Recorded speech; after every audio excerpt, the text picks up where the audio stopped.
चीन की वजह से हिंद महासागर से लेकर प्रशांत महासागर तक में टकराव की स्थिति बनी हुई है। हिंद महासागर में चीन की बढ़ती दखलंदाजी खासकर भारत के लिए विशेष चिंता की बात है। बीजिंग की दादागिरी पर रोक लगाने के लिए भारत समेत तमाम मित्र देश एकजुट हो रहे हैं और इसी एकजुटता को दिखाने और युद्ध तैयारियों को नई धार देने के लिए ऑस्ट्रेलिया के डार्विन में कम से कम 20 देशों की वायुसेना जुट रही है। भारतीय सेना की तीनों अंग समय समय पर युद्ध अभ्यास करते रहते हैं ताकि तैयारियों की समीक्षा की जा सके, साथ ही दुश्मनों को संदेह मिलता रहे। इसी कड़ी में भारतीय वायुसेना की टीम एक्सरसाइज पिच ब्लैक 2026 में हिस्सा लेने के लिए ऑस्ट्रेलिया पहुंच गई है।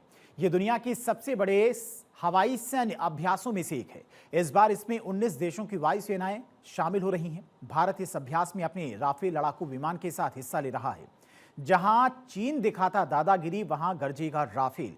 भारतीय वायुसेना का दल ऑस्ट्रेलिया के डार्विन पहुंच गया है, जहां पर वो रॉयल ऑस्ट्रेलियन एयरफोर्स के सबसे बड़े बहुराष्ट्रीय हवाई युद्ध अभ्यास पिच ब्लैक 2026 में हिस्सा लेगा।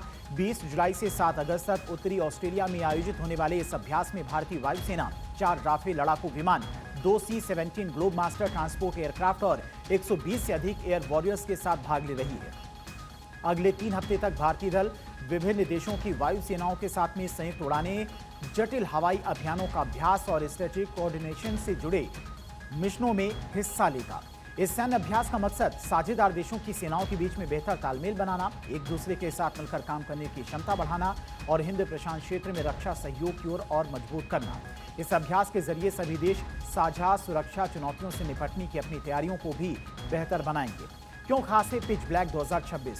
पिच ब्लैक 2026 युद्ध अभ्यास में 19 देशों की वायुसेनाओं के करीब 100 लड़ाकू एवं अन्य सैन्य विमान तथा 2500 से अधिक सैन्यकर्मी हिस्सा ले रहे हैं। यह अभ्यास आधुनिक हवाई युद्ध, बहुराष्ट्रीय समन्वय और चुनौतीपूर्ण ऑपरेशनल कंडीशन में संयुक्त अभियान चलाने की क्षमता विकसित करने पर केंद्रित है। फाइटर जेट्स और जवानों की संख्या इसी युद्ध अभ्यास की अहमियत को बताने के लिए काफी है। ये सैन्य अभ्यास हर 2 साल में ऑस्ट्रेलिया की रॉयल ऑस्ट्रेलियन एयरफोर्स आयोजित करती है। भारतीय वायुसेना के मुताबिक इस अभ्यास में राफेल लड़ाकू विमान कई तरह के मिशनों में हिस्सा लेंगे। इससे भारतीय वायुसेना को दूसरे देशों की एयरफोर्स के साथ मिलकर काम करने का अनुभव मिलेगा।